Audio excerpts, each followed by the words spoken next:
Please note that this meeting is being recorded by the Town Council. Please note that the recording device is sensitive and the recording cannot be edited, so do not say anything you do not want recorded. If necessary, I will direct all recording in the room to be stopped, but generally I want to avoid doing that, so we will normally record everything except any item taken in closed session. Members of the public may also make their own recordings, but please follow our rules for doing so, including stopping recording when requested. Whilst we do not accept anonymous speaking at the public forum, members of the public who wish to speak but do not want their name published must please indicate this before saying your piece. Thank you. On to the agenda. Number 1, apologies for absence. We have apologies from Councillor Lucarini and Councillor Mason. Number 2, declaration of interest and request for dispensations. For members to declare any interest they may have on items on the agenda and agree any dispensations to stay. A, disclosable pecuniary interest. B, other registrable interests. And C, non-registrable interests. None? Item number 3, minutes of the meeting of the Town Council held on Tuesday, the 25th of October 2022. I need to confirm that the minutes of this meeting are correct. We've all had these minutes, I believe. Yeah. Can we have a proposal, please? Councillor Hanlon, seconded by Councillor Liz Smith. Do you want to go through the minutes? Yeah, if you wish. Yep.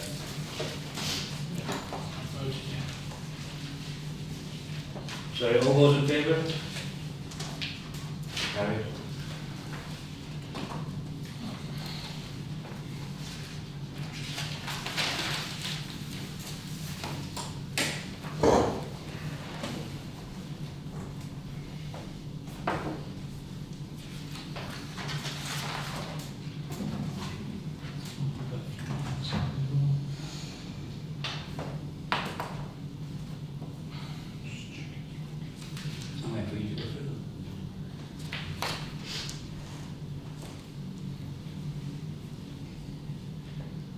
Do you want me to take the action point?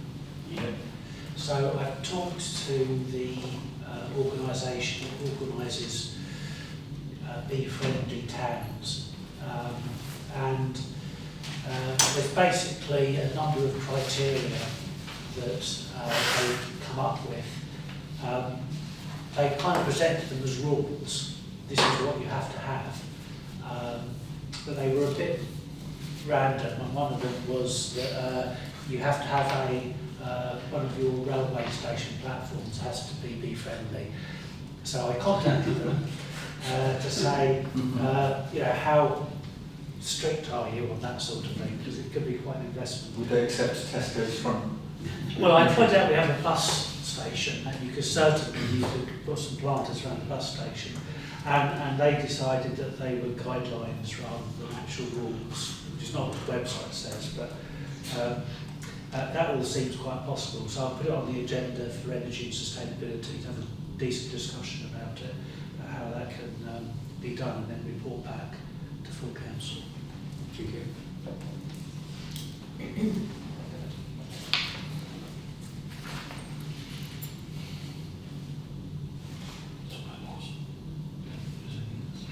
That's it. Okay. Item number 4. Henry Wilson from Reach going to give us an update on the cost of living crisis.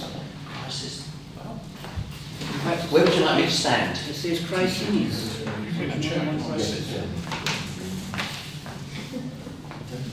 Sit. Oh, Wherever you prefer. Wherever you prefer. Well, I can see what's on the screen as well, actually, and that'll help me, actually, because it's going to be a guide. But first of all, just really want to say a huge thank you for your support in the past, and especially last year, because your contribution towards the work of Reach was more than what we'd ever asked for before. Very much aware of that. We've not decided to come and ask again, certainly not for the time being anyway. As time rolls on, we may well be needing to come and ask for some additional support. But anyway, I'm not here tonight to talk about support or anything apart from to say thank you very much. You know, the food bank, which we were in the middle of moving the food bank this time last year, and there was a lot going on, and it's good to, I'm pleased to report that it's all well and functioning well. Unfortunately, if that's the right expression, it's a shame that we need it so much as what we do. We would love to see a day where it was no longer needed. But anyway, I wanted one of the things I wanted to do was just give a little bit of an update to councillors about what's actually happening. Some may have heard some of the things that I should say are the One Haverhill Partnership, but there's a little bit more than because I hadn't gone prepared on Thursday when they asked me. But if we go to the first slide, just to give you an idea here of what we're seeing in terms of numbers. So the first one is the number of families helped. And what we are seeing is we're seeing lots more families who are coming to us. So lots more working families, and so what's happening, and I couldn't really find anything there's a slide that I've seen used. I've certainly seen it on the Bank of England stuff and things like that, but I couldn't seem to find it. But it shows you the disparity of how the costs are, and so they grids, and so you've got the poorer people who are being really well supported, which is great news. So lots of people have got like free school meals, they've got the additional support, the £326 in the summer and £324 this month. But if you're in the bracket where you are working on a low income, often you fall outside of that, and that's what we're seeing is a lot more people. Or if you like, the floodwater is actually beginning to creep up a little bit further and is impacting many more people. So people who've got extra expense, it could be mortgages, it could be loans and things like that. But the biggest thing that you can tell really from, or what's our biggest indicator, which shows that there's a lot more families, is the number of children helped.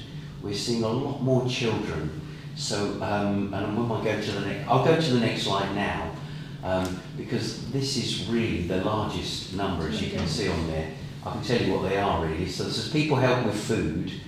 There's a 41% increase since, compared to from the 1st of April. So that's 7 months from the 1st of April to the 31st of October. Children help with food is up by 55%.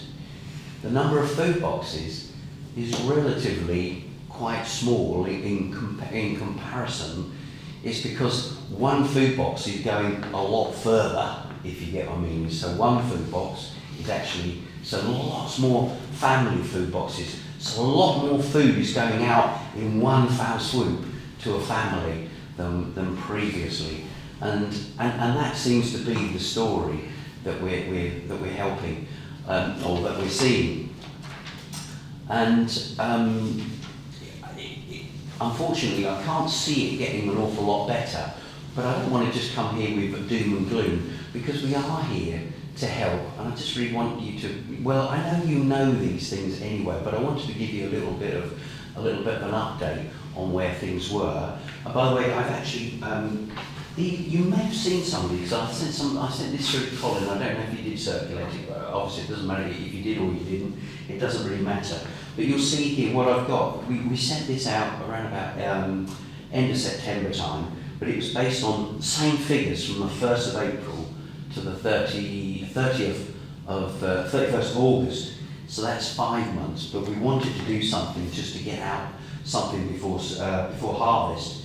And the figures, the increases are a lot higher, mainly because of the universal credit cap that was, or not the cap, the top up was stopped at the end of, it stopped at the beginning of October, but people were going back to school, and of course that's when we started to see an increase. So the numbers, so what we've got in here, we're comparing a really busier time than what we are here. Well, 2 months of it are a lot more busier, so hence the numbers are down. But overall, we have never fed so many children as what we're doing at the moment. But like I say, we do have lots of stock. We're doing reasonably well, say with food stocks. It is coming in, and it never ceases to amaze me what we're doing with regard to with Tesco's, the baskets at Tesco's and at Sainsbury's continue. That people are being so generous, and I think that is really good. We do have some client aid, which we're looking to help families. We're looking to help people still, or point people to where they can get additional help with their gas and electricity. These are the things that we are trying to help with.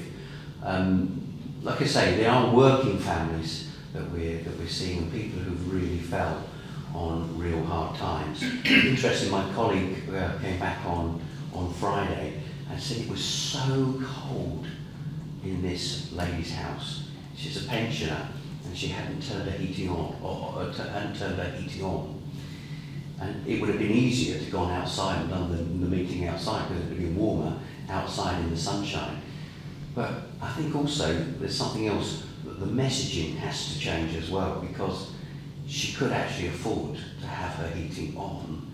It's because of the support that she got, but because she was so scared, so afraid to put her heating on, that and so at the same time, we've got to get that message out as well, that you can do it because there is support out there, there is help, and often we can point people in the right direction, and we've got some resources to be able to do that. So if you do come across families, as I'm sure you would do anyway, don't hesitate to point them in our direction. And if there's any issues, then I'd be really keen to know. There's lots more I could say, but I realise that you've got a meeting to go ahead. I'm sure you may have some questions, you may not, but... Councillor Brown? Councillor Hunt? Yeah, thanks, Henry. That's fantastic work you're doing, etc. What does also interest me, what's happened to elderly people on fixed incomes, people that sometimes don't know how to get help, especially in a sort of internet savvy time. A lot of them aren't. I do worry about the elderly getting left behind. But as you said, that example there, someone sitting in the cold house. That is a worry. We try and get the message out. I mean, interesting enough, my colleague just did some stats literally last week, and we discovered that 10% of the people that we help are pensioners. Yeah. That's an increase to where we've seen before. A lot of that is helping people with attendance allowance, and which we've got a reasonably good rate of success on that, which is great news, and it really does transform an older person's situation. It's not means tested, so if you do see people that are struggling, they may well qualify, because quite often elderly people will say, oh no, there's people worse off than me, but they may well qualify for it too. Thank you, Henry. All what you do and what you've done in the past. My concern obviously is the children's side of it, but also going on the pensions side as well. They're advising, I fully understand what you're saying about the way the message is getting through badly, as far as I'm concerned, because they're saying to turn, if your heating is 20, they advise if your heating is 21, turn it down if you can to 18. Now, to a pensioner, 21 to 18 is cold.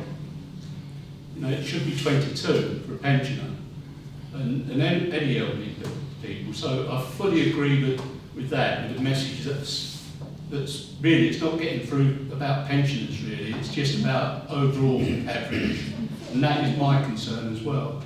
And that's about it really, but as I say, thank you for all what you're doing, because you're not just about food banks, you're about helping people all the time, which is the same as that gentleman went down to that elderly person. And that is very, very important really in this town. Thank you. Well, what I was going to say is really, the food bank is really, I use the food bank's figures because they're just kind of an indicator, really. They're much more of a symptom about what's actually going on. They're the flower or the fruit, however you want to call it, really. So, what you see. Councillor Dave Smith. Thank you. Henry. I saw a forum recently where it was mentioned about the cost of living crisis, and the subject obviously went on to food banks, and some of the contributors there was horrified that you put things like sweets in food parcels. Now, obviously, can you comment on the necessity of the little trees like that, which is more of a sort of like a psychological benefit than a healthy benefit, but it's something that's needed, isn't it? We all need a little luxury. Yeah, definitely. I mean, this is something, we never devised what went into a food box, so this was devised by the Trussell Trust many years ago. We've modified it a little bit to add a little bit, but there's always been treats in there, and so we generally worked on that, really. I would definitely say that this food is a stopgap. It is definitely not meant to live on, and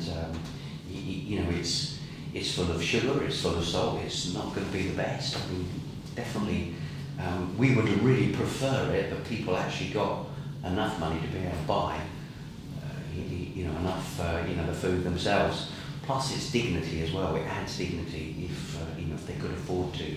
I mean, one of the interesting things is, and I haven't spoken to you obviously since, well, not really, but certainly I spoke last year, so I'll take that back. But we've got the figures from 2020, 2021 and 2022. During 2020, during the pandemic, apart from March, which still is our most record month, it's been a decline right up until last September, October. And that's where we started to see a sharp increase. The interesting thing is that we gave people more money in their pockets and people didn't come to us.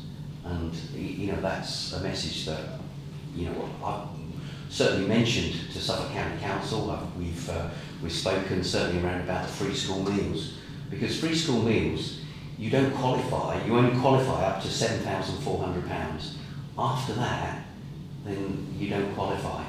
If that was raised higher, I'm convinced it would mean that more people or less people would need our support and our help.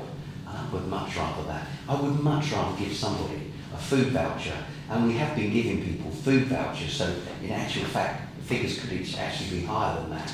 But if we can, we'd like to give somebody a food voucher, because it's much more dignifying that they can choose their own food, that they can choose fruit and veg and things like that. And we would strongly recommend that. Do you know, my hope, I laughed when you said about crisis, and it's not a crisis, but I hope that in years to come, that the cost of living will be seen almost, in years to come, that it was a turning point where people actually, instead of relying on everything all done for them, but instead they actually started to cook better, they actually started to feed themselves better, but of course they need the income as well. So the two things that were mentioned that we've been doing since we've been doing the markets, Saffron, my colleague,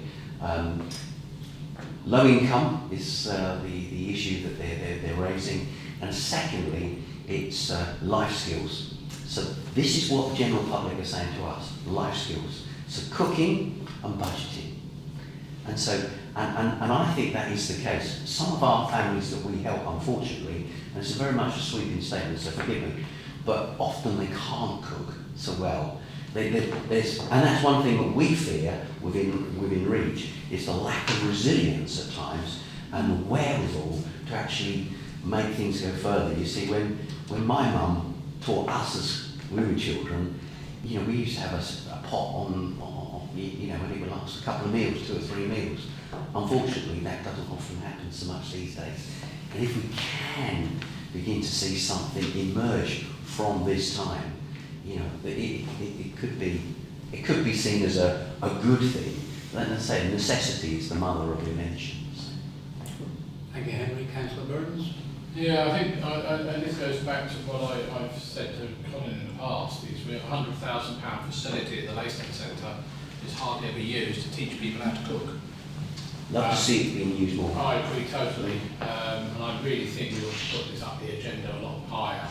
There's loads of people out there who have said that, who are qualified cooks or know how to cook, just like life skills. I think we ought to try and reach out to those people and say, are you willing to, maybe put your head above the parapet and teach somebody how to cook basic stuff? A lot of it is. It astounds me the number of people who say, oh, I'm going to get my takeaway tonight, because there's always takeaways, and they're not cheap. They're not cheap. And of course they're not, as you said, they're not full of decent food in them either. So I really think we ought to bring that up as a thing. And liaise with people like yourself and other people to use that facility and teach people how to cook. Because my view is, if you teach people how to cook, they can go on then to teach other people how to cook. To train these teachers, yeah. Just to come back on that, on the life skills, one of the things that Saffron has been in touch with Karen Chappell about, because there's been a little bit of red tape, I think, with who qualifies for cooking classes. And the trouble is, if you tell people they've got to cook because they can't cook, they won't come. It's like trying to teach people budgeting. We go to see families and we say, well, let's go through a budget. Well, I can budget. And I think, well, you can't because I won't be here. But, so there's, without being patronising or anything like that, but that's what, it would be good if we can get that rolled out much more. But anyway, that's aside. But also just to say a little bit about the budgeting as well. We are doing some work with schools, actually. We tend to do some work a little bit with Castle Manor. We're looking to try and see if we can expand that a little bit further. And we're actually talking with Suffolk County Council as well about how, and West Suffolk Council, how we might actually do some of that. Councillor Marks and then Councillor Yes, Henry, I'm sorry, you didn't really differentiate whether you're seeing a lot more older people coming for food boxes. Not really. It's really the younger still, is it? Because it is. Obviously they're going to get a bit of an uplift next year on their pensions, or a reasonable uplift on their pension next year, which will obviously help somewhat. And the other thing is, you and I had quite a big discussion about the Trust don't encourage fresh fruit and veg, and we talked about ways that could be encouraged, because this is more critical now, I would say, than it's ever been, really. And I know a lot of the stuff goes through the Olio people, but then it just gets put out, and anybody in the street can come and take it. And I have to say, I do know that a lot of people who perhaps are not on the hardship line do have that food. I'm not saying it's wrong, because it's just not being wasted, but it could be better employed with your group of people, really. And I just wonder whether you had that discussion with Trust and whether that can be improved. Well, we did look at something like that. We looked at doing a food pantry ourselves at the early part of the year. But the investment that would be required to run a food pantry, not only would you need extra staff, but also extra warehousing.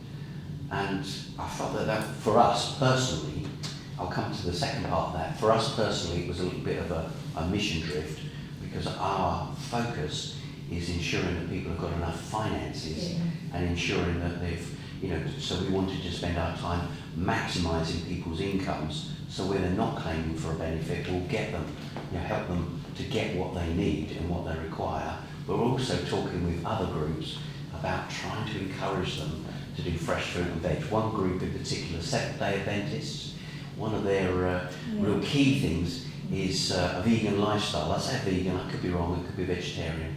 But, and working in partnership with the Salvation Army once they've got their link.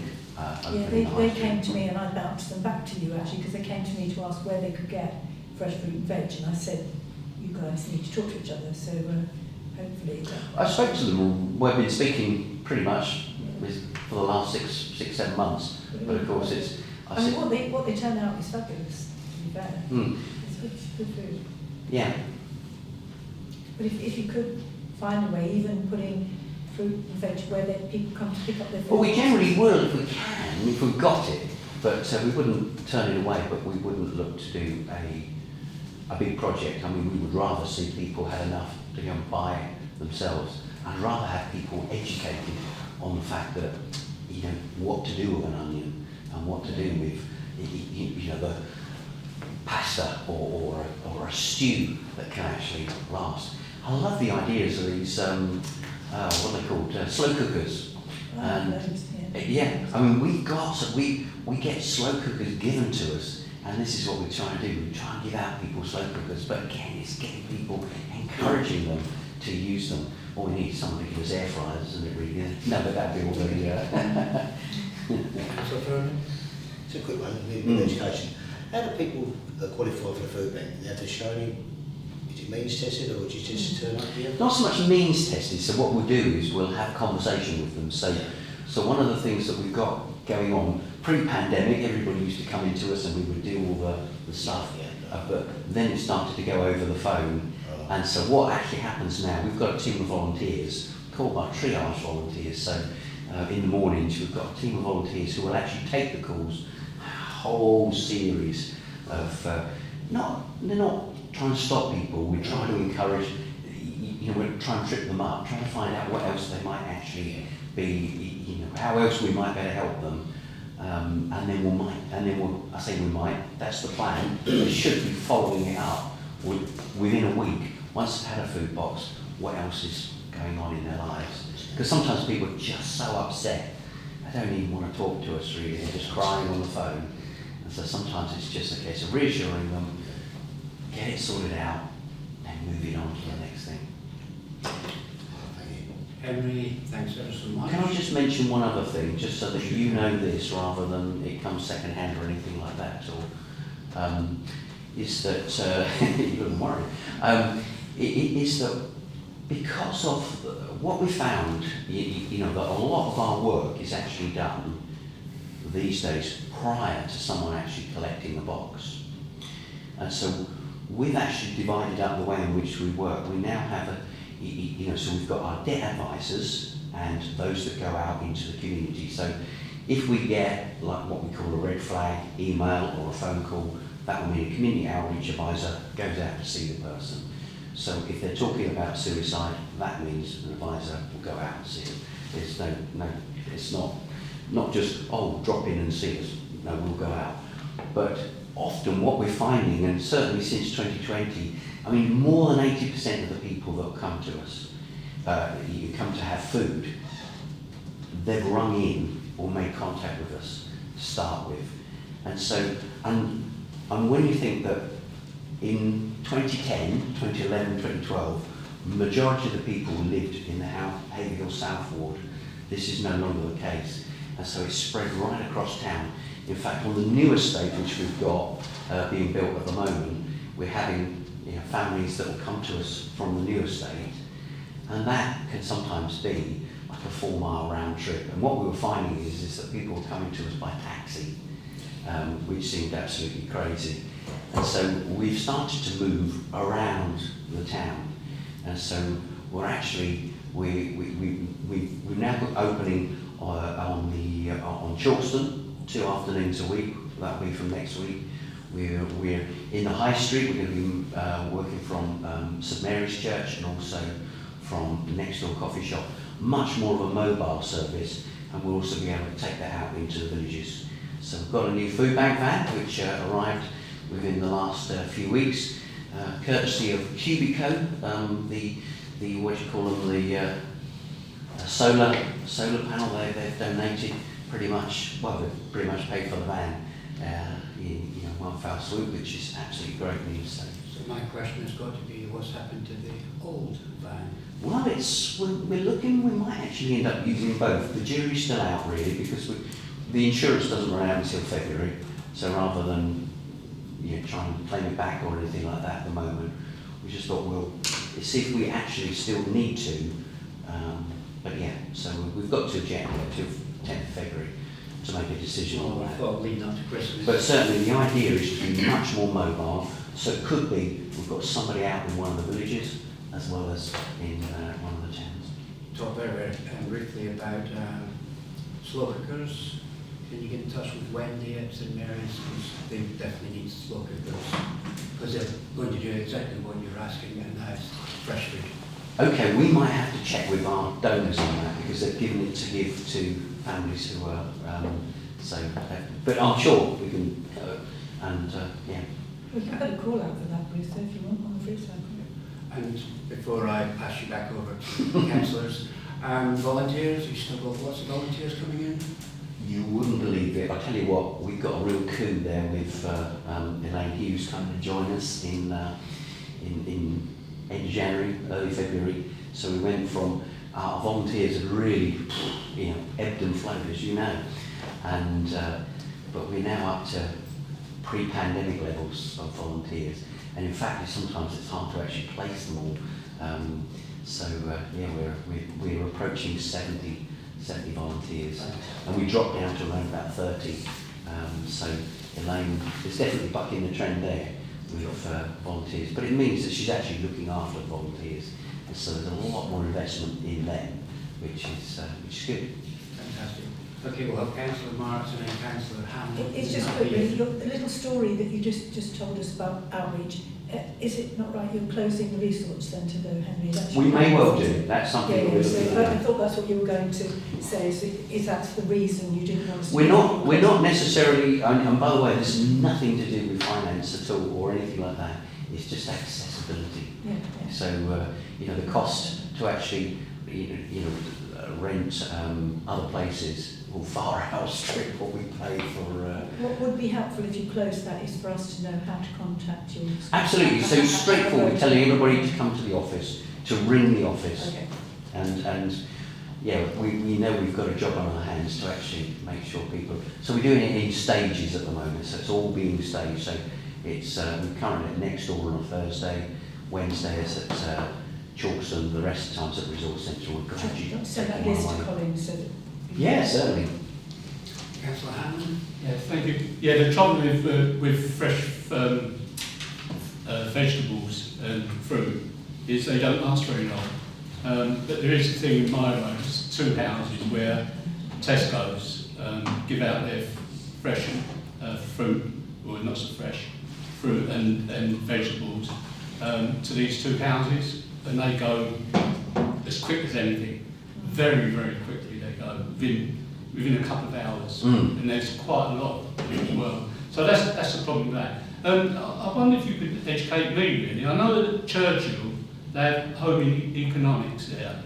Do secondary schools have home economics in H? I don't know actually. I'm not sure. So I was wondering that.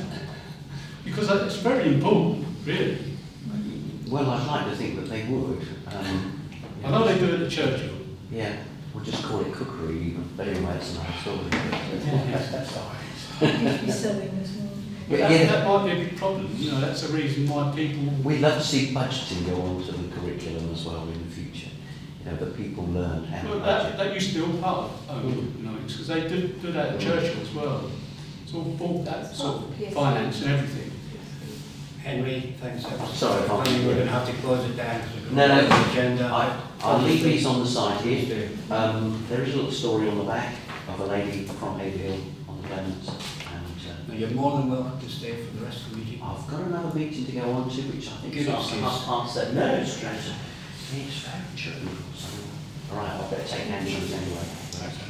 Thank you very much for having me. Thanks. Thanks. Thank you. Okay, moving on to item 5, which I'm sure we're going to have a lot of debate on this. Ambulance response times, perhaps if I pass over to Councillor Brown to start off. Yeah, this is on the back of,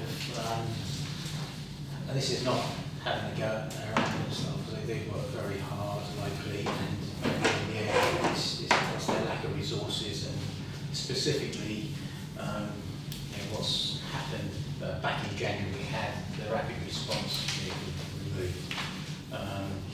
We knew that it would cause a problem, or we were pretty sure it would, because the last time that we fought to keep it, we had a lot of figures to prove that it was a great asset to town. And as has come to fruition, is they've withdrawn the rapid response vehicle, and response times have got absolutely, to be fair, diabolical, to be fair. You're talking about people's lives, being at risk. As a council, we've tried to engage with the trust to try and get them over here. Since January, we've sent letters, sent emails. We tried to engage with the MP, we tried to engage with West Suffolk, to no avail. The time's just getting worse, and Alan kindly sent out earlier a briefing note. It's not good. So what we're saying is we absolutely need to write another letter to Marcus Bailey to emphasise the impact of the withdrawal of our rapid response vehicle, and say to him that we absolutely need it back. And obviously I think the trust has now said that they are going to send someone over, but we still need to actually send a very formal letter to highlight the issues that we're facing since the rapid response vehicle, the tethered rapid response vehicle, since its removal, it's been absolutely detrimental to the response time in Haverhill. So it's really around that. And it's nothing to do with the ambulance staff. They're unrated. It's about resources, and for some reason I don't understand why, or no one here would understand why the trust has removed that tethered response vehicle. And there is a thing around, some people said, why should it be tethered? Well, to be fair, because of our unique position being so far away from West Suffolk and Addenbrooks, it's a resource that comes back. And that's not to say that it has to come back every time. If there's an emergency, no one in Haverhill would, worry too much about it going to help someone absolutely in need. But what it means, it does come back, and we have got that, fallback of having that rapid response vehicle. There was a case in the Echo this week of a Haverhill resident, 90 years of age, fell from top to bottom down flight of stairs, broke his leg and other serious injuries, and it was classed initially as a class 3, and they was told there was going to be a 6 hours response time. This is for a 90-year-old gentleman that's fallen from the top of the stairs to the bottom of the stairs. I'm no expert, I think it was underclassified. To me that should have been a class 1. You've got an elderly person that's fallen down a flight of stairs with broken bones. It should be a class 1, but eventually the ambulance came within, I think it was 4.5 hours, but 4.5 hours, what's the dignity in that for a 90-year-old man? There's other cases as well. All I'm saying is, hopefully everyone can vote for us to send a strong letter to Marcus Bailey. And obviously, we are hopefully going to get someone from Eastover, but to use our good officers as the town council to fight to get this tethered rapid response vehicle back, and to say that we as a council are demanding that East look after Haverhill, because at the moment it seems that we're partially getting forgotten. Thank you, Councillor Brown. Councillor Marks. Yes, as you all know, I do sit on the House Group of Suffolk, and the East of England Ambulance Service is one of my scrutiny areas.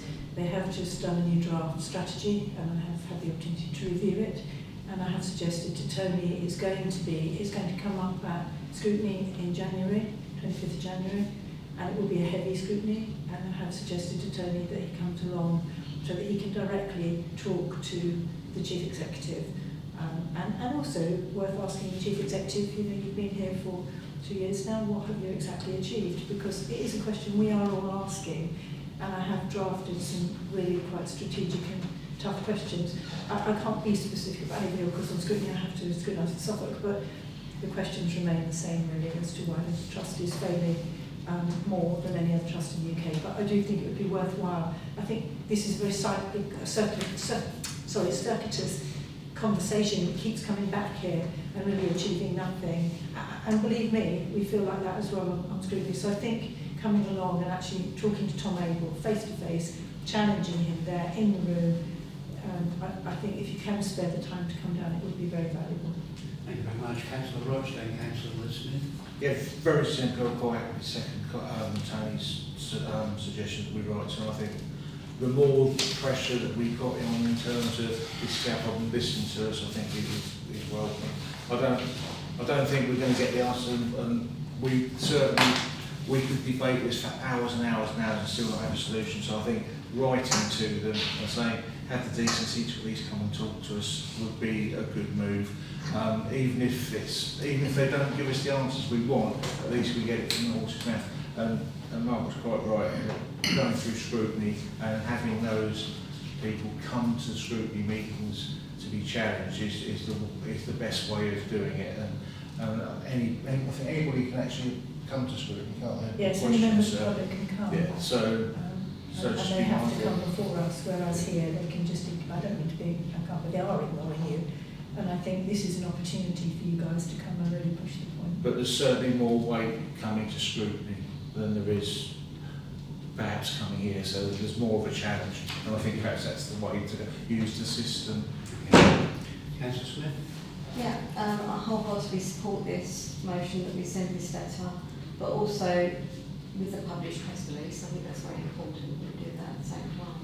And now that our MP is here, she's a bit withdrawn to away in Australia, I think we should include him in this letter, make sure that he's aware of what's going on locally, and hope for some response. Well, before I come to Councillor Dave Smith, according to the errant MP's press people, he's been dealing with everything in his absence. Anyway, Councillor Dave Smith. Well, yeah, we'll wait and see. Thank you. Yeah, it does seem like we've been sort of keeping this around for a long time, but it is important that we do keep it in the public view, and it's important that the our residents see that we are trying to do something about this. I mean, we're a growing town, yet our ambulance provision is shrinking. It just doesn't make sense. I had conversations with a colleague about the emergency plans for the town. We don't have emergency plans, so apparently we have services in the town, but we don't because the ambulance is not here. So we, all this and things like the emergency response times. We hear talk about the golden hour, making sure help is received within that first hour. If an ambulance is taking 4 hours to get here, that's not good. So yeah, support the motion to send the letter. Okay, so we've got a proposal from Councillor Brown to write yet again to Marcus Bailey. Yeah. And did you want that also to be to scrutiny? Well, what I'm saying is that you could write to the scrutiny committee. You could copy it and copy it to Tom Abel, the Chief Executive. Yeah, do that as well. But yeah, also just to highlight that members can go to the scrutiny meeting if they want to have their say as well. And that's probably perhaps a better forum. Thank you. And I think that was seconded by Councillor Mark and Councillor Smith. It was seconded, I think, by Councillor Roach. But just to clarify, that the motion is to write the letter to Marcus Bailey, also send it to scrutiny, also release a press release, and also send a copy to Matt Hancock. And also to copy Tom Abel, the Chief Executive. Yes. And then Garrett. Yeah, might as well get it all out. Yeah. Just so everyone's clear on exactly what the motion is. So, Councillor Roach, I don't think you quite seconded all of that. Well, I'm happy to second all of that. Thank you very much. Sorry, John, did you want to say something? Yeah, I was just going to say, if you're going to do this, you may as well just copy the health secretary in London. I think you need to go everyone. Barclay. Charles, Steve Clark. Steve Barclay. Yes, you send one. So all those in favour of bang, bang, bang, bang, bang, bang, opposed at all? Carried. Thank I do have a statement from the East of England Ambulance Service. The NHS is facing incredibly high demand, causing delays in handing over patients to hospitals that affect ambulance response times. Ambulances for Haverhill are often dispatched directly from handing over patients at Addenbrooke's or West Suffolk Hospital. We're working closely with these hospitals to release ambulances more quickly and increasing the number of ambulances, drivers and clinical staff to ensure patients are reached as quickly as possible. Their wording. We have offered Haverhill Town Council a meeting with the Senior Operational Officer to discuss the issue. They've actually agreed to our request for a meeting. And they've agreed with the suggestion that perhaps we have a dedicated meeting, as we have done in the past. So we're just waiting to get the person's name for who's going to come out to do that. Okay. Thank you. Bruce? So would that be a public meeting, not private? Well, I mean, it's a meeting, I don't know. So we're part of being in the wash, I guess. I don't see why it shouldn't be. There's a difference between meeting in public and a public meeting. Do you mean a meeting in public? Very good question. You can't take a public meeting. Okay, so you don't want it to turn into a free-for-all, do you? But I would like to be some opportunity for the general public to contribute. If they're registered to speak about Just on that, I think they would be very reluctant to come to a public meeting. It's one thing having a meeting with councillors, it's a different one having a public meeting, and I would suggest that they would be a bit queasy about it. I'm not saying whether it's right or wrong, I'm just saying that we're perhaps better to get them here first to talk to us and then see where we go from there. I think clearly if the public find out that there's a meeting, we can't stop it, can we? Well, we'd invite them to come. I think that's, unless the NHS wanted it or the East wanted to discuss something that was confidential, but I can't imagine what it would be. Okay. Can we move on to agenda item number 6? To note the progress of actions arising from the minutes not covered by this agenda. C22 of the 097 estate walks. There was another estate walk today, this time with highways. So they've taken note of some of the issues that have been raised from previous estate walks, which have flagged up issues for other people. So hopefully we'll get some sort of response from that. Councillor Handel? Did they go around to Chalston today? No, it was a estate walk for tenants. Right. I think you'll find that Vicky's already given you the dates for Chalston. Yeah, can we have a look at just a little bit? Okay. Yeah, I just want to know what time. So, I think at the moment there's just a date, but if you contact Vicky, should be the dates. I think it's January from memory. For where? For the Chalston. No, it's not this Thursday. Is it? Yeah.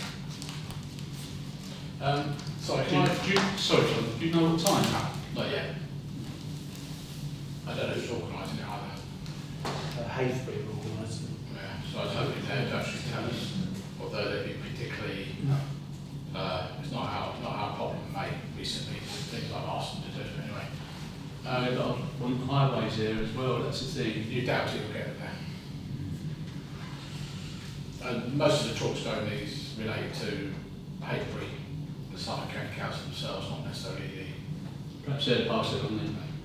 So can I ask, have we ever actually seen the list of the things that they found on the Clements?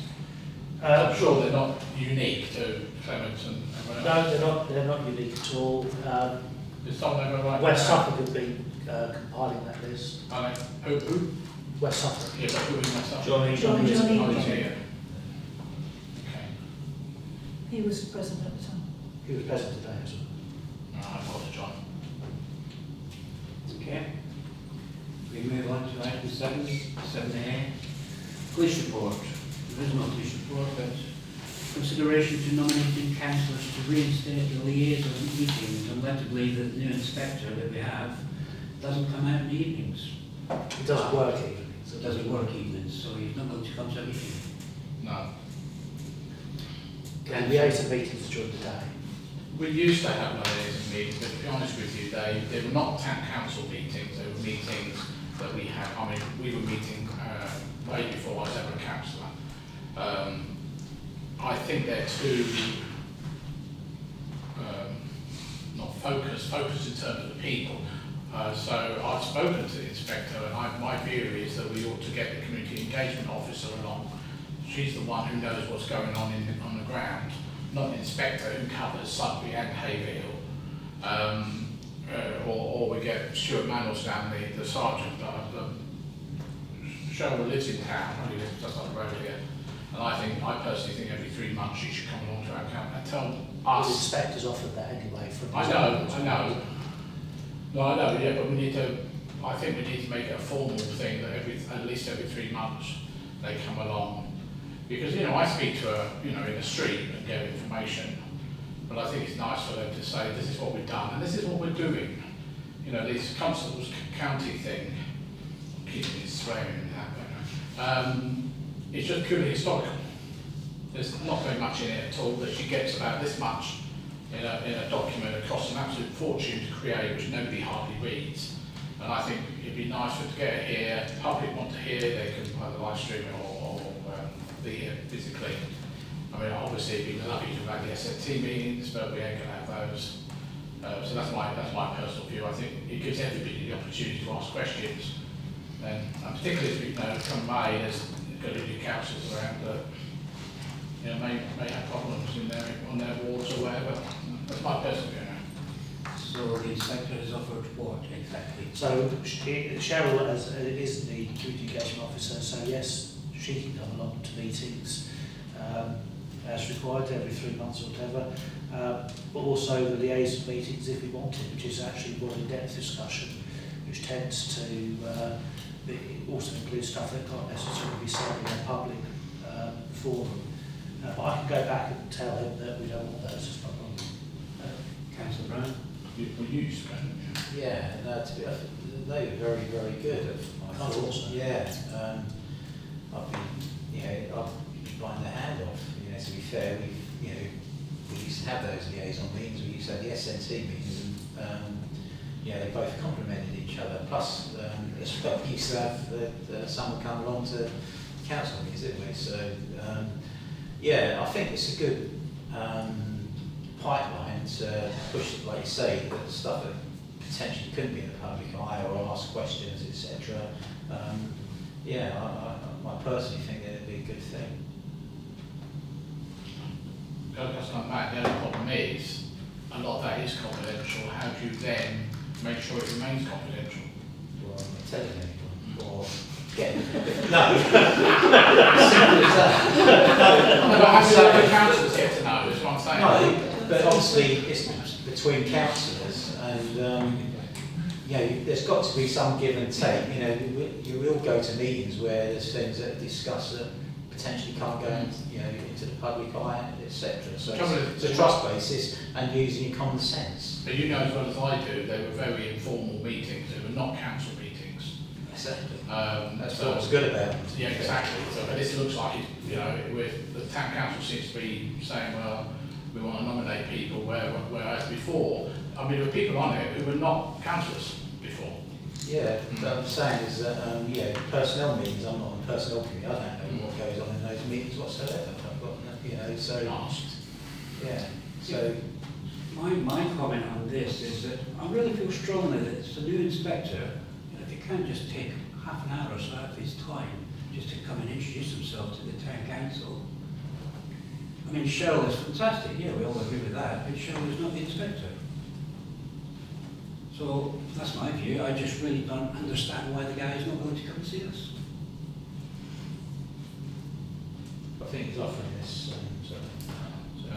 Perhaps we should be going above the inspector's head then. So I don't know whether there's an area commander that deals with it, or we take it up with the new chief constable when it's confirmed. But we can't be the only community that's asking for this sort of thing from this police service. So They're not. So if we, because you sit on the panel, so if we're not, then it perhaps needs to be a bigger ask of the chief constable that he actually makes sure his staff does liaise with the communities, and it's not unreasonable for the town council to expect that an officer comes and talks to them who's of a senior enough rank to be actually able to do things. Well, one of the reasons I feel strongly about this is that he has actually publicly said that he wants the bobbies back on the beat, and that's fantastic. So I want to actually question him and sort of say, is this going to happen? No. Apparently it's already happening slowly in the Clements. They've been up there 2 or 3 times. So Sorry, there's no such thing as bobbies on the beat anymore. you I know, mean, that's been, all the chief constables, including the one that we're going to hopefully confirm on Friday, have all said there's no such thing as Dixon the dog breed type of stuff anymore. No beats anymore. There's no beats anymore, unfortunately. There's more officers, and hopefully we'll get a load more soon. so these officers weren't up the Clements in the last few. No, but that's in reaction to a problem, a specific problem that's on the Clements They're up there on which foot. I know about, we know about. They are up there on foot, which Yeah, is good. so that's what that's for. But they're not, equally, they might be on the Chalkstone or the Hanchet End or something like that, because they're on the Clements, trying to do with that antisocial behaviour up there. Councillor Brown? Yeah. What about if you had a couple of and Colin, if he was willing to go along to, these liaison, try them out for a period just to see, how they work, and then obviously if people got concerns, they can funnel them through the liaison committee brackets, and potentially, a message come back the other way as well. I don't know.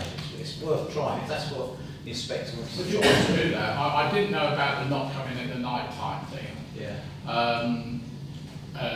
The PCC and the Chief Constable both, and if you listen to their meeting recordings, which are online, is they will both specifically say they're quite happy for the community engagement officers to come along to evening meetings.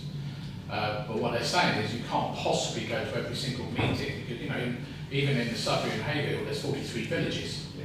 You can't possibly, or 43 parishes rather. So you can't possibly go to there. So it was my suggestion was for the meeting, for the town council meetings like this, is because every month we go to the police thing, no, there's no report, other than the constable's county or whatever else I forward on. But I think that at the very least should happen, is that they should be coming along every 3 months minimum, reporting on things so people can ask questions. Because we're not going to get the S&T meetings back, so it's a halfway house and that. The liaison meetings is a completely different thing, as you rightly say. I mean, most of the time we were discussing what was going to happen at the S&T meeting. Councillor Rudge? Just very quickly, if we could have these liaison meetings, if they need to be during the day, there's enough councillors that we could get a few to go to that. And if it was confidential, there's nothing to stop us at full council having a private session at the end of it to talk about it. We can close the meeting and have a closed meeting to discuss things that are perhaps confidential. So I think that's perhaps the solution as well. But certainly having it, yeah. Well, I'd like to do both if we Yeah, can. absolutely. Yeah. Do we have anyone that wishes to be on this liaison committee? Or sub-liaison, whatever the word is? Well, I'll carry on as I used to, so. Yeah. I don't mind. Yeah. I'm about doing it most days. So we've got Councillor Burns, Councillor Hanlon and Councillor Rudge. Well, Yeah. Would you be against the other one as well? Yeah. I don't think you need to be specific about, because it's easy enough to get members to come along, isn't it? Colin's only got to send it out to councillors. We're having this meeting, we need 3 people. Okay. If you do it that way. That would be a working party.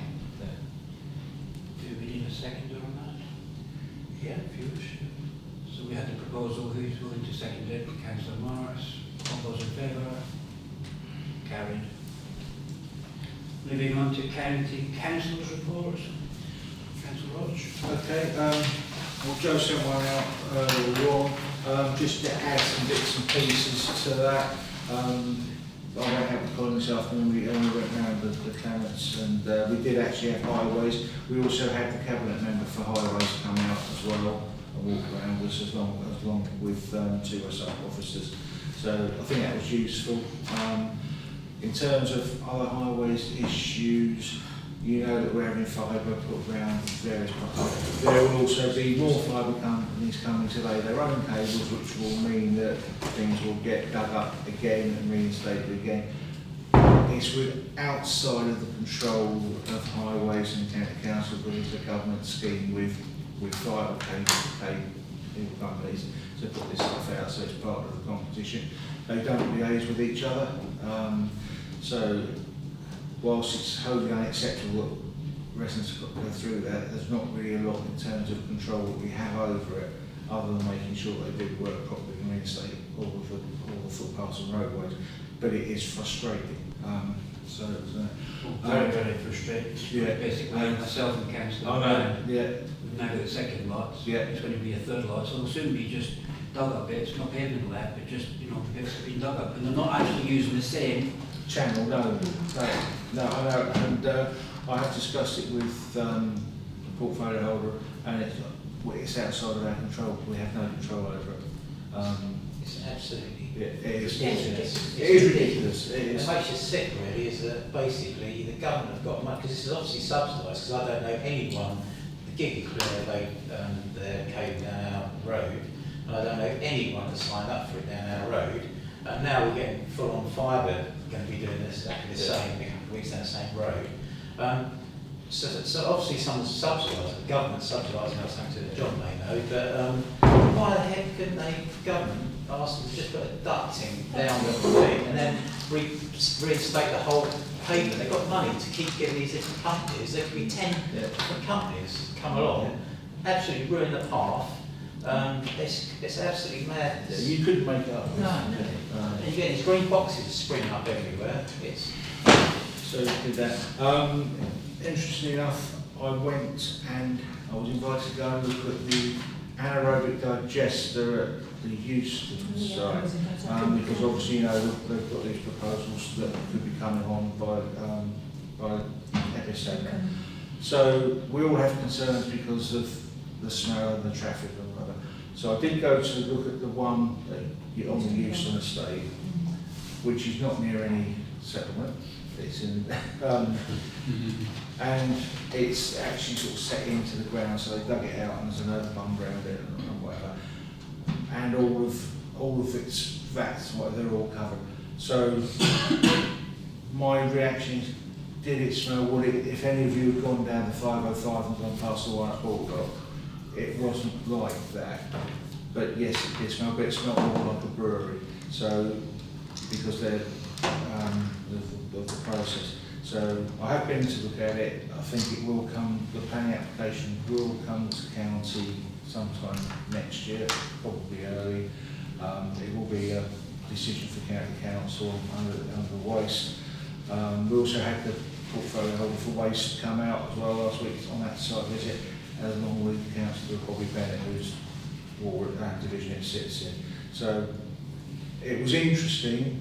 I still have grave reservations about putting one on. I think it's the wrong site. But I think one of the reasons for it was the main gas main sits on that site, and they hope to then be able to pump the gas directly into the national gas main grid rather than tankering it off site. So that's what they do at Euston. So it was interesting, but I think we've still got a long way to go for it to be, in my view, acceptable in that location. So that was that one. Does anyone want to ask questions about that before we go on to it? Everybody, yes. I wouldn't say I'm going to have the answers. Councillor Lauren Miller-Jones and Councillor Morris and Councillor Smith and Councillor Hanlon. When you were there, Yeah. were there deliveries coming? Was it opening and closing while you were present? They were deliveries coming in, and they have a stockpile of stuff that they feed into it. None of that is being fed into it smelt. So they had a big store of chicken, droppings, drip chicken manure. That didn't smell. They were quiet. They walked just up to it.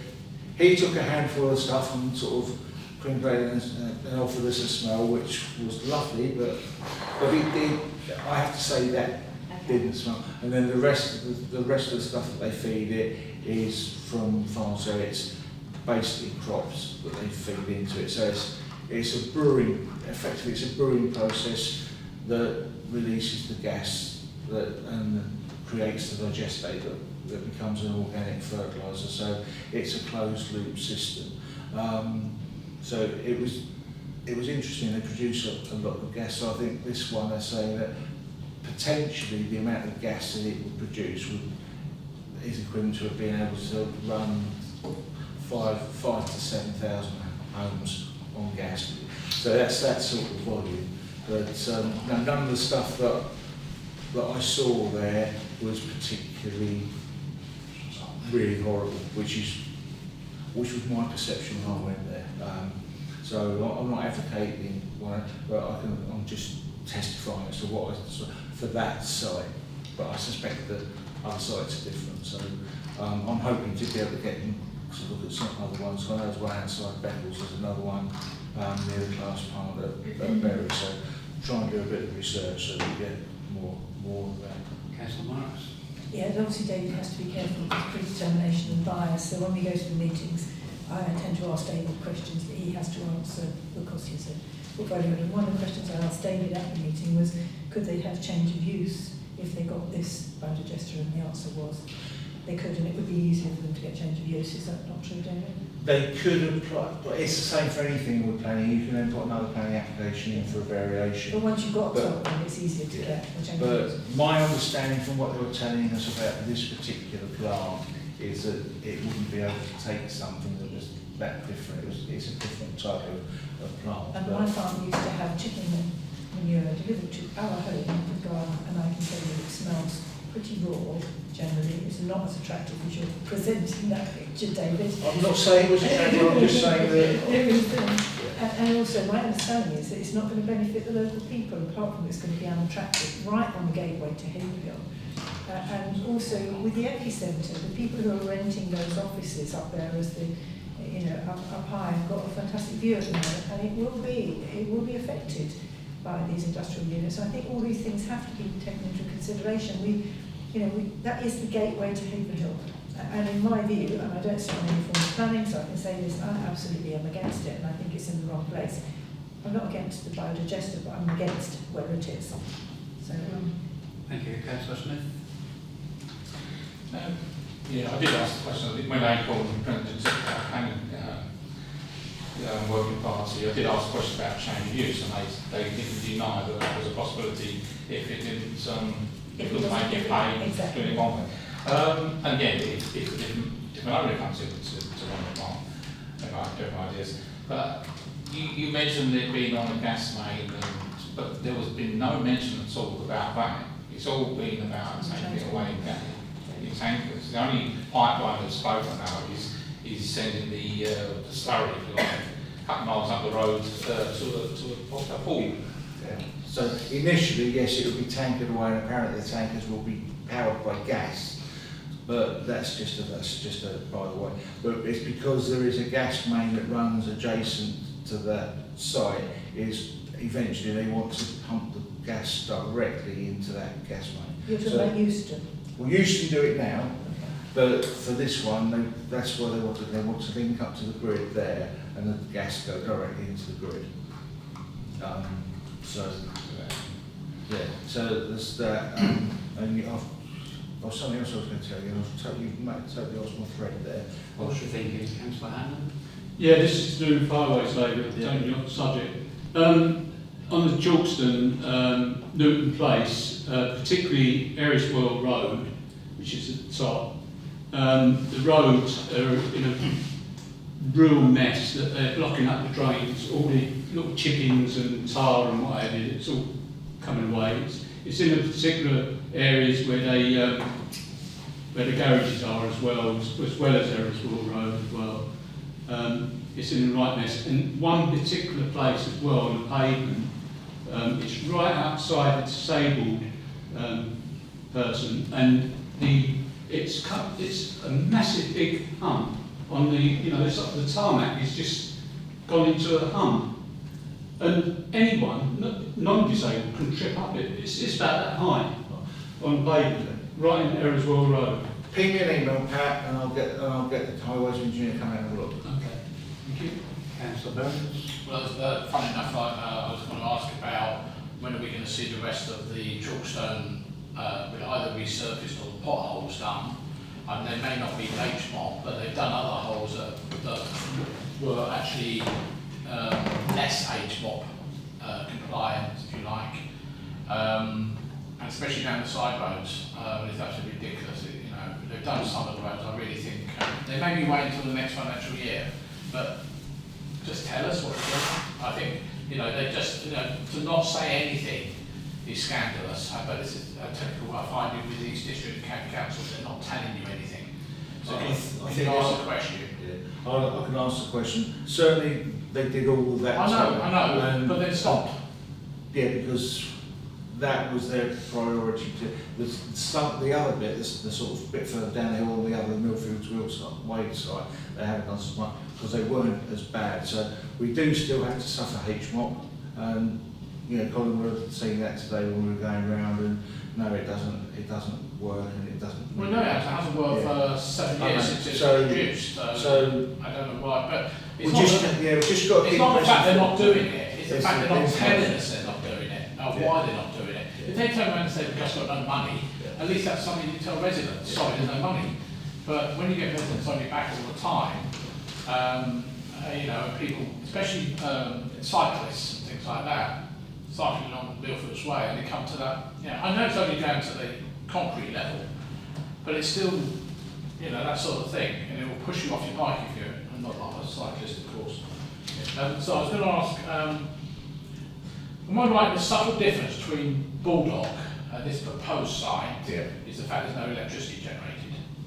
No, I think the difference between the Bulldog site and this one is the Bulldog site takes all sorts of different slurry and food waste. I agree, but it also generates electricity, which this one doesn't. This one doesn't, it's purely generating gas and digestion. Correct, and the CO2 quantities were quite massive alone. Forget about the other stuff, the CO2. I know it's being tankered out, but I think it was 12,500 tonnes. Yeah, so the CO2 is a product that they sell. Yeah, I understand that. I understand where it goes and what it's used for, but the trouble is, they did that as a sort of a glib answer to my question online.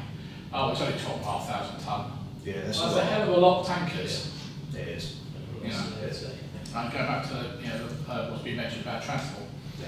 So they are the concerns. It's volume of traffic going in and out. So there's not so much coming out because they're saying it's 3 tanks a day, but you've got to feed that with all of the other stuff, and where does it come from? So they're concerns. So I didn't mean to hijack the meeting, sorry. Councillor Miller-Jones.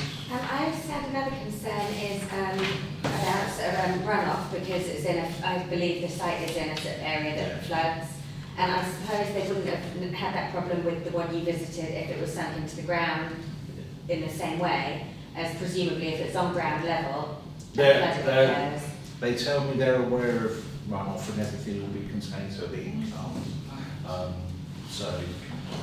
We won't know until we see the actual plans. What was the other thing that I've got in? Okay, so the new waste hub, the cabinet member for waste is coming to Haverhill next week, I believe, to come and look at it. So it sounds like there's a bit of movement on that. I have no other detail of that, and I haven't had an invite for it either, so I can't tell you. 7 years. 7 years since Tony and I looked at it. If we can move on to district councillors. Do you want to start that one? Oh, sorry, folks. No, just from a district one. Obviously, local plan working group, which John and they sit on, as well as myself. That's still going on, so we've been doing. And Pat, sorry, Pat. I'm a sub. Yeah, but you're still. Yeah, but it doesn't matter. As I've said, for all the subs, they all take an active part. So although you're a sub, you're not really a sub, because the way that I run it is that everybody gets a say and contribute.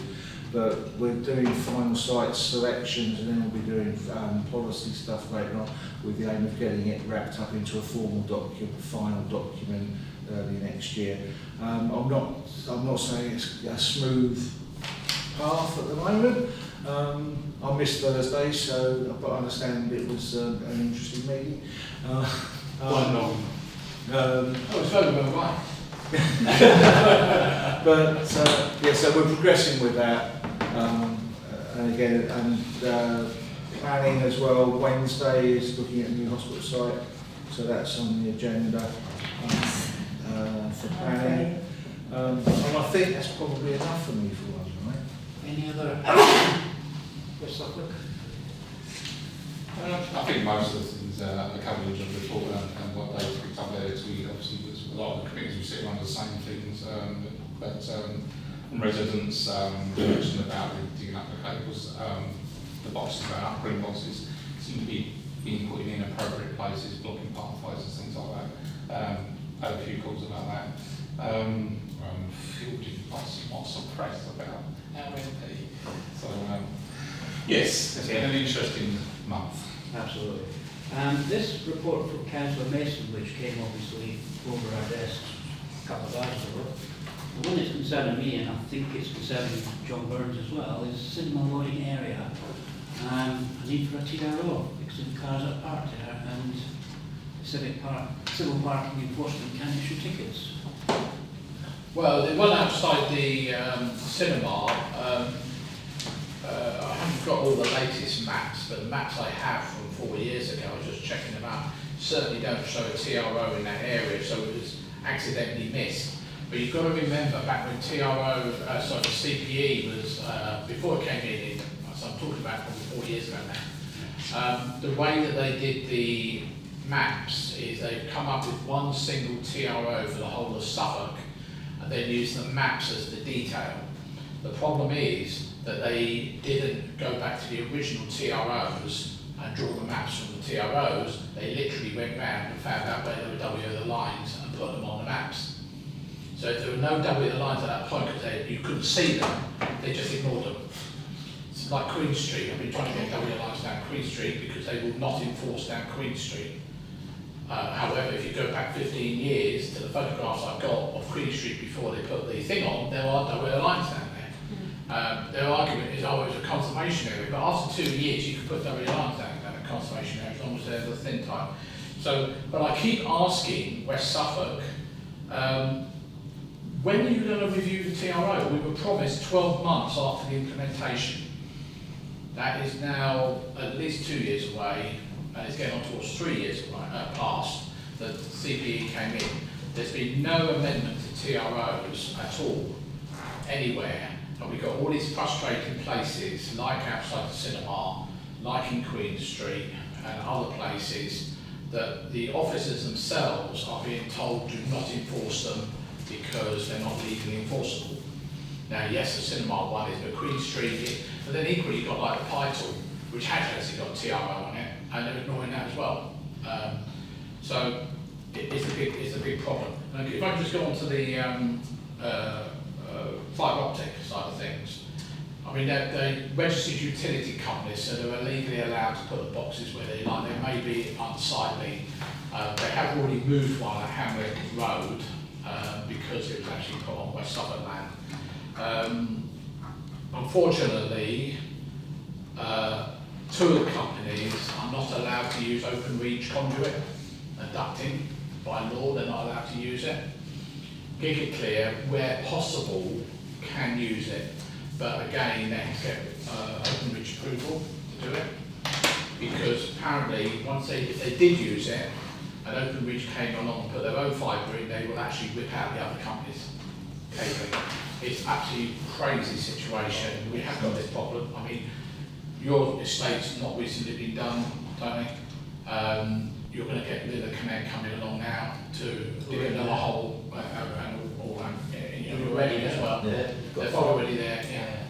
No, this is another one, fibre, full-on fibre. That is it. You've also got Lightspeed, who are doing other parts. I mean, great, we're getting full fibre, brilliant. But we've actually got three companies who's now OpenReach apparently have stepped out their mark and realised all these other companies are coming in, so they're now starting to put a lot more fibre in. It's just a huge waste of, I don't go over it again, but it's just such a huge waste of resources where there's things that have been cut. But it's not been and all the rest of it, they just seem to be Wild West. I've been told, sorry, I've been told that the individual companies, I'm not from OpenReach, are paying for this all themselves. Yeah. There's no government subsidies for them. Yeah. They're doing it purely on speculation. And if you look at the owners of like GigaClear, for example, they're massive companies behind them. Little Connected Swedish got massive companies behind them. I don't know how they're financing it, but they hope to get the people paying their money. Slightly deceptively, because the introductory offers are only a fraction of what they're actually going to charge you once you sign up, as we discovered with GigaClear. Yeah, I'm not going to go into the commercial side, but yeah. Yeah, I mean, they're going to fleece people who sign up ultimately. Well, people like myself, And they'll make their investment. people like myself who, you know, are desperate for something to upload a Yeah, they'll- 4K video in a few seconds. You'll be paying for all the installation. I will be, yeah, but I'm not going to be a big chef for you. No, sorry to say that. But yeah, in terms of the CPE, yeah, we need that CPE revised, that TRO revised. But How do we move forward on do that? we know, do you know, Colin, I don't know, sorry to interrupt, do you know David Stiff used to do this? Do we know who the person who replaced David Stiff is? No idea, okay.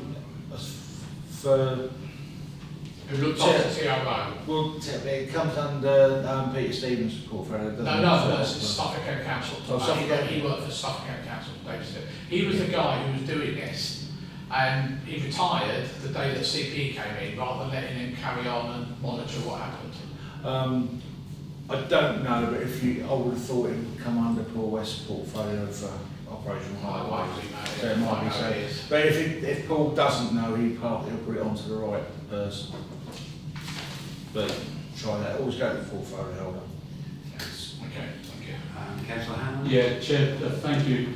I know it's Councillor Mason's on about buses here, then I nearly forgot.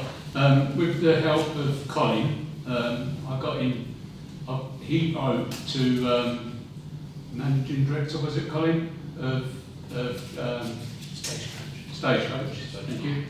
And because I told Colin that there was loads of people that worked in Cambridge, Admirals particularly, that couldn't either get to work, couldn't get home, and very, very overcrowded during rush hour, that it was dangerous. It's so dangerous because so many people crammed the buses. Anyway, with the help, as I said, of Colin, they've changed their minds and brought back the X13, which, you know, I'd like to thank Colin for, because he wrote the letter. John, you've done that before. Great stuff. So I'd like to thank Colin for what he did, and obviously getting this X13 back, because it's so important for them people that worked in Admirals and worked in Cambridge. I think a lot of people have been complaining to Councillor Can I Mark? just add on that, the other problem with buses was that I came back on a late bus from Admirals on Friday, and I took the last seat on it, and that was a late bus. But the children, their parents had paid £860 a year for their children to go to school on the bus, and the buses didn't even come. So those parents are not getting any money back either for those failed buses, and the children couldn't get to school, and parents then had to take time off work and they can't get children up. But also you're putting children at risk. Yeah, standing at bus stops, nobody's picking them up. People were stopping in their cars to give them a lift. Now, that's nice and kind of people, but it puts kids at risk. You know, it's the whole thing was, it just seemed to happen in a real bit of a hurry with no consultation or anything. We did And have this morning, drivers. there is actually a post on Facebook today to say that the ferry bus, Stevenson's didn't come today. That's people been are gonna- happening a lot. I think that's down to drivers as opposed But to that's, stage but it's the same problem, buses not going in either direction when we're in a rural town. Absolutely. Councillor Burns and Councillor Yeah, Watts. I mean, the changes are still not what would have been done with the hopper bus service that they planned 3 years ago, which was a crying shame. Why they didn't implement that, I don't know. That would have solved all our problems locally. I'm talking about out of town. The fact that the 13, you know, starts from Madden Brooks and all that sort of stuff, but I think also is I've been studying this consultation that Cambridge are doing, Great Cambridge Partnership again, and again a lack of joined up thinking from the GCP, usual stuff. You know, we can put more buses on, which I think we all probably heard about, but more important is the congestion charging, assuming that the buses are going to take up the slack. Well, if you haven't got a slack in the first place, you can't take up that slack. I know it's not for 3 or 4 years. but equally, they're building more and more park and rides, which is encouraging people to drive to somewhere near Cambridge anyway, like the extension to Baybroom, the another 1,500, 2,000 at Trumpington, and the one at Four Wentways. I don't know, I mean, the consultation finishes very soon. I was contacted by the BBC this morning, which I didn't actually do anything about, but I don't know whether and also the other thing that really bugs me is they had a meeting in Saffron Walden about the new bus things in Cambridge, but they've not had anything here, as if we're not important whatsoever, which really bugs me as well with the GCP. They've done it before. I don't know whether we as a council, and it's probably too late now, should have put something particularly about how we're going to do this.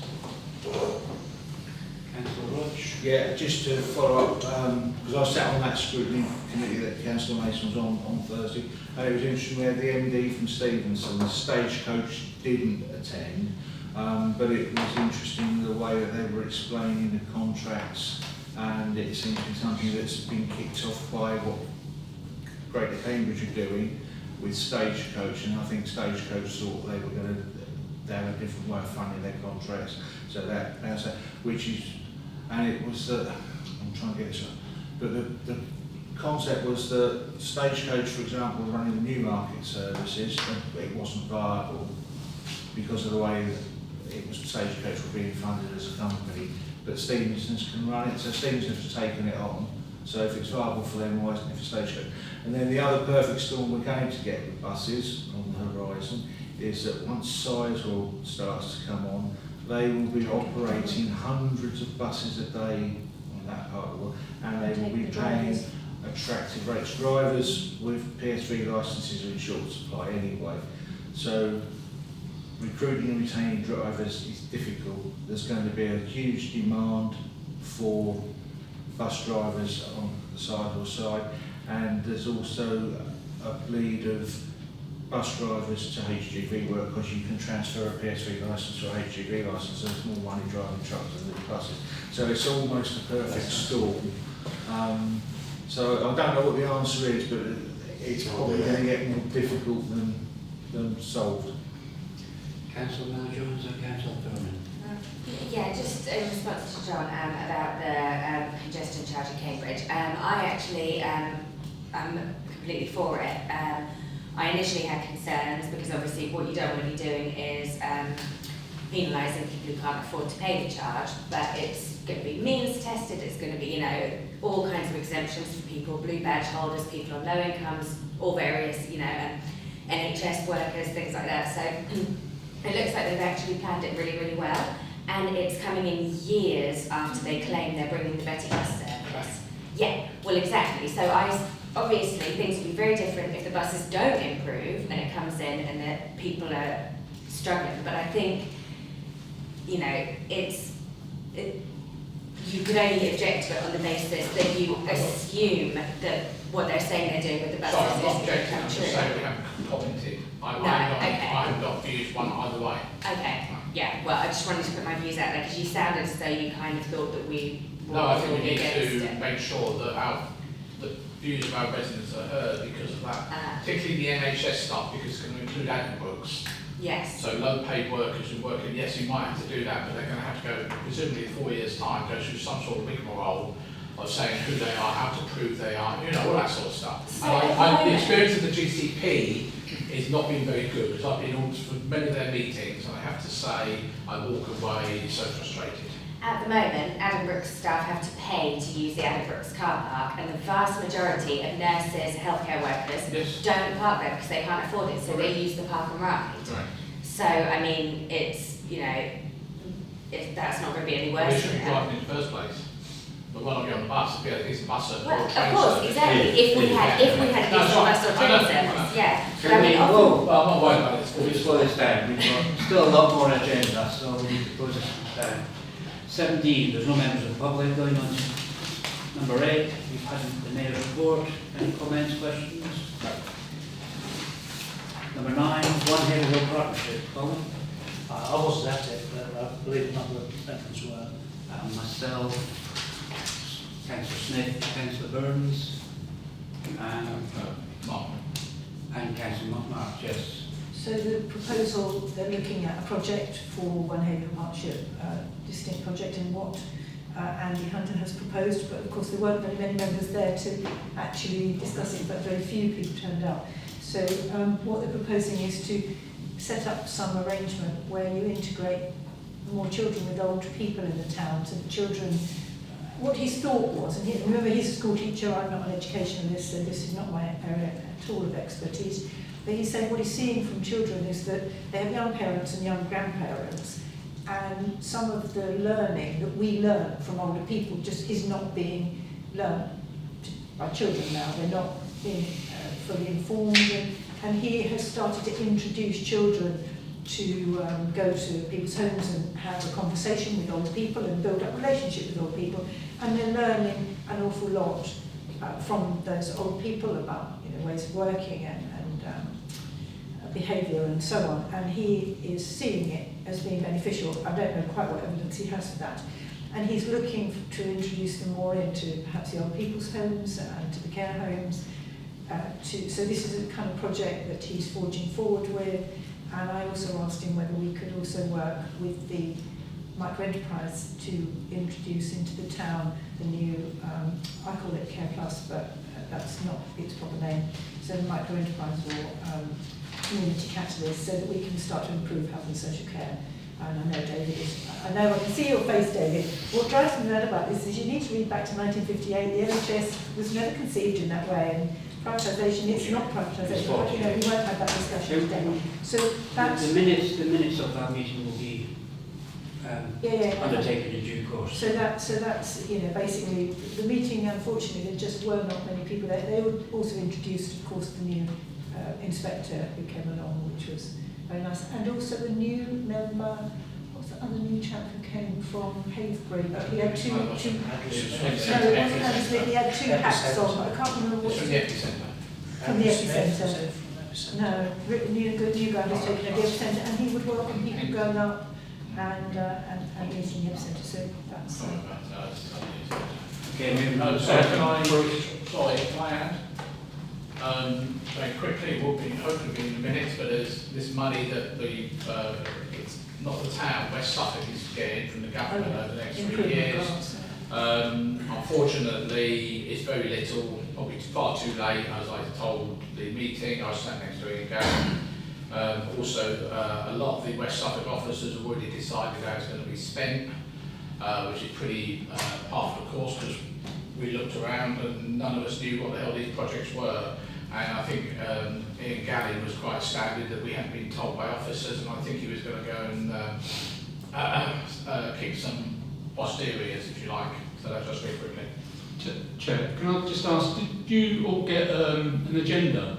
Yeah, but it's, yeah. Yeah. Yeah, because I didn't, Colin. Did you I was working that day, and I thought, as in the past, the One Haverhill had been, it wasn't happened, it had been cancelled. I just thought that, because it's in my diary, and I was working, but I didn't give my apologies, because I didn't think it going ahead, because I didn't receive an agenda. Okay, I don't know if you received an agenda. If you were in the circulation, Not the circulation, it's you. Are you still a member? Because there wasn't Yeah, I change took around. Liz's place. I took Liz's place. Yeah, they can push out that. No, but the mayor would take Bruce's place. I was the mayor. My position was as the Bruce mayor. did this. Bruce took my place. Yeah, I stood down, but I got an agenda for Okay. so maybe. But Colin, an awful lot of people didn't Oh, turn up, sometimes which was like that. indicative that something went wrong, so I didn't give them Yeah, a We had loads of apologies. We had loads of and we apologies. didn't have those. Like he was given a list. Okay, we move on to item 10, adoption of committee reports. Planning Working Party to move the adoption of the minutes of the Planning Working Party meetings held on the 18th of October, 1st of November and also the 22nd of November. Can I have a proposer? Councillor Hanlon, seconded by Councillor Stinchcombe. All those in favour? Carried. Leisure and Community Committee to move the adoption of the minutes of the Leisure and Community Committee meeting held on the 8th of November and the recommendations contained therein. Do I have to do this? Well, that's a recommendation. To approve a maximum budget to obtain professional engagement in a project to build a permanent extension to the art centre, including architect, structural engineer and quantity surveyor. Yeah, I'll propose that we do adopt that, because that was what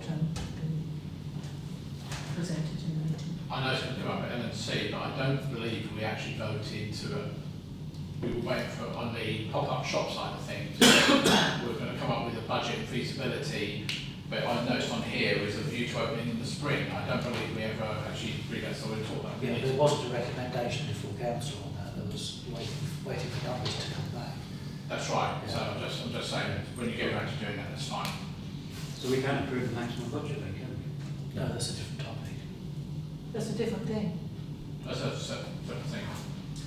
This one's to do with the art centre and it's improving here.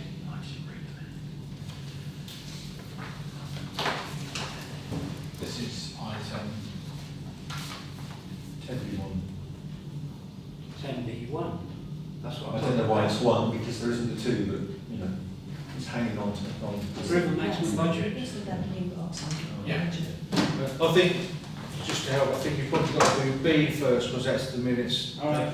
for some improvement. To move And then the you're talking about the other one as a yeah. separate item. Right, fine. Proposal. Seconded.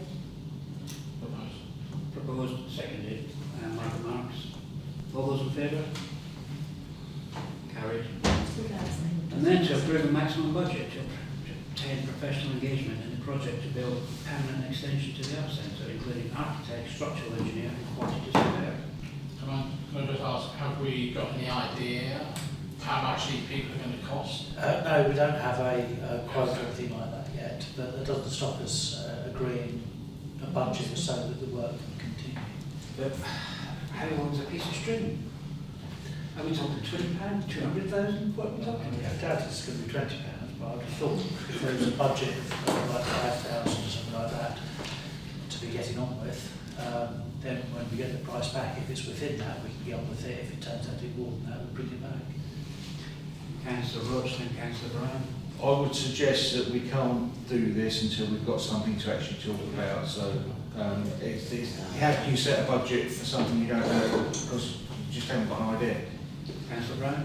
I would say, to go along with what Colin said, to approve it, but this is something we need to do, to approve a budget of 5,000 gets things going, and it's nowhere going to be enough, but as Colin said, the time it starts to coalesce, we can come back with, different figures, it's going to be a lot more than 5,000, so let's just... To get Councillor Stinchcombe. Sorry, Ed. Well, I'm kind of thinking that you could be dribbling money into something that you don't know to ultimately fund. Therefore, that would be a waste, wouldn't it? I would like to have a ballpark. Councillor Brown. I was just going to ask Colin, when we, as part of the original Art Centre Development Group, we had all the plans drawn up with the not three-dimensional, what do I call it, 360. The topographical side. Yeah, that's the word I'm looking for. Yeah. So that's all, we've done that bit already. So No, that's what I mean, we don't have to do that again. So, and I know a lot of that's internal, not necessarily what we're talking about here, external.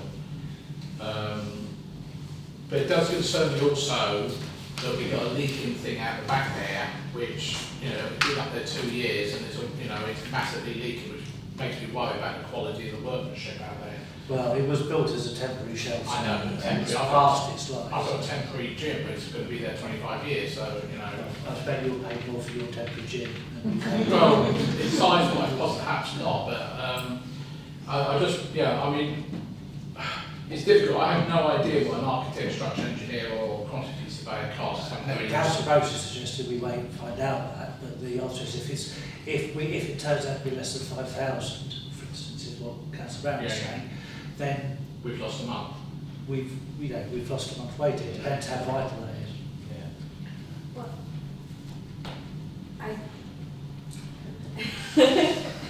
I think Councillor Brown proposed, and I would be happy to second approving 5,000 to begin with, and then going on from there. Definitely, because you sound deal with summer situation, you hold it back, it's been another 6 months, 6 months, this happens all the time as council, it's held back a lot, get in and get it going. So, can you just repeat the proposal for me, please, Councillor Brown? To propose a budget of £5,000 as this, for the items that are listed in that agenda item. Thank you very much. And that's been seconded by Councillor Miller Jones. All those in favour? I think it's good enough. Carried. Good, thank you. I don't actually understand what professional engagement means in that context, but that's why I didn't vote one way or another. Yeah.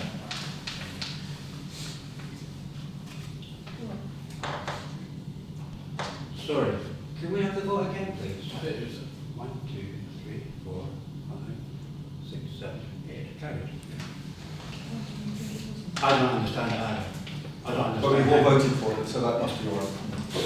It perhaps would be helpful if Daniel came here and explained what he explained it. the thing is, it's not grand, it's not grand. Colin, perhaps for the councillors who weren't asked and those people. Videos on, look at the video. Oh, yeah, you can do that. Can we move on to item 11, financial matters? 2 or 3.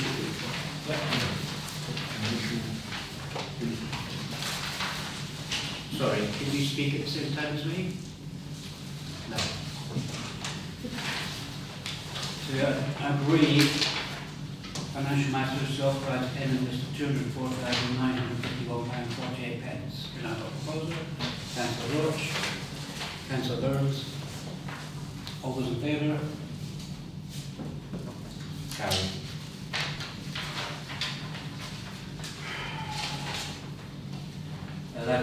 B, insurances, to know that insurances have been renewed as of the 20th of November 2022.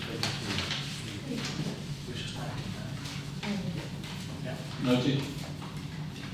C, local council tax relief scheme consultation to form a response to West Sussex consultation on extending council tax relief to 100% with an estimated cost to Haverhill Town Council of £5,500 in 2023-2024. Yeah, we've been given an extension to respond to this. So basically, local council tax relief scheme is basically so that families, households that are facing cost of living crisis, instead of getting council tax relief, which I think is 92%, 95% is it, it would go to 100%. The impact of that is that all the precepting authorities lose that 5%, and that's £5,000 to £500 per Haverhill. It's just what we want to say, whether we think that's a good idea, whether we don't think it's a good idea. Councillor Miller Jones. I think it's a brilliant idea. I think we should absolutely do it. I don't think it's a massive amount to lose, and it makes a huge difference to people who really need it. If you look at what Henry was saying earlier, about putting money in people's pockets, this is exactly how we do something like that.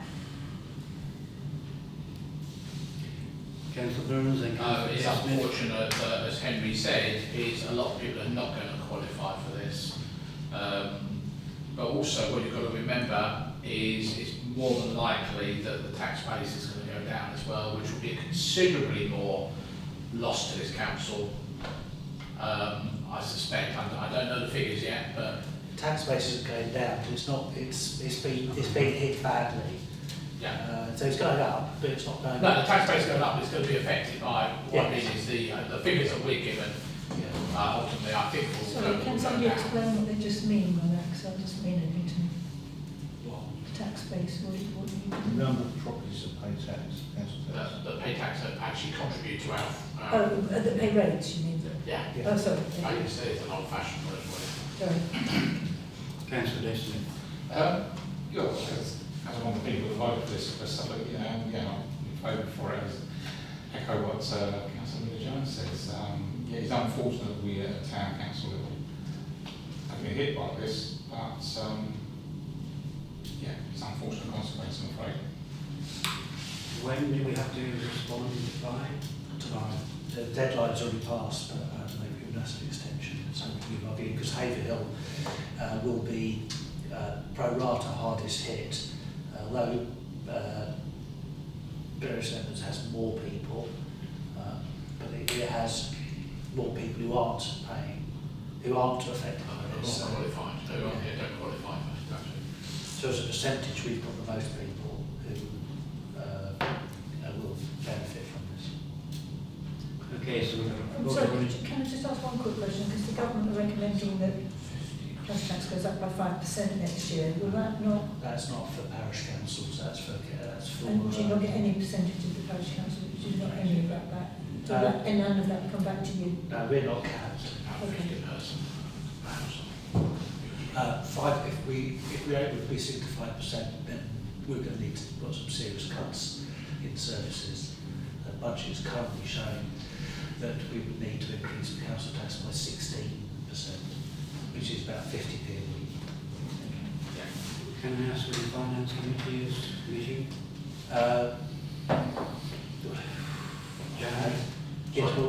This will come to the December full council in any case. That's it.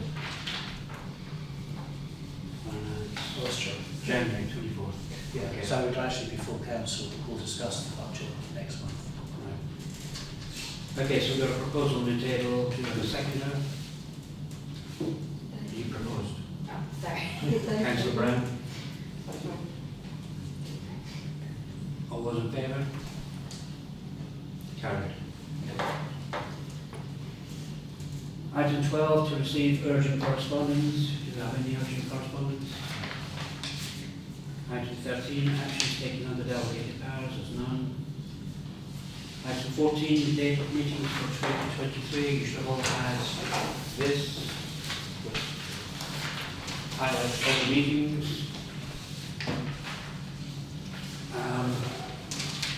Unless you can see anything that's glaringly wrong. Councillor Burns? According to my records, the 21st of February is West Suffolk Full Council. We did check them all. Okay, well that's what I've got in my diary, 21st of it. Okay, just I've mention now that. seen a more up-to-date calendar than you've seen. Well, that's the one that's come from the West Suffolk Yeah, system. I'm not saying them right or wrong, I'm just saying according to my thing. And also the 23rd of May. Now I know it's got planning here, but I believe that's West Suffolk Full Council as well, just to let you know. But I would propose, subject to those, that we accept it. Just a checking those rather, I'll rephrase that. there will be 3 of us missing for the planning committee Well, that's on the 31st of January. That's only 2 of you. John's not in the committee. Oh no, sorry, Chair. He's a you're right. valued contributor. Yeah, it is. We got the West Suffolk local plan on 31st. Okay, so subject to clarification on the dates, the 21st of February and the 23rd of May, do we agree these dates for the meetings for the next year? Proposal, seconder, Smith. All those in favour? Carried. Date for the next meeting is Monday, the 19th of December 2022. Councillor Burns, can you now turn the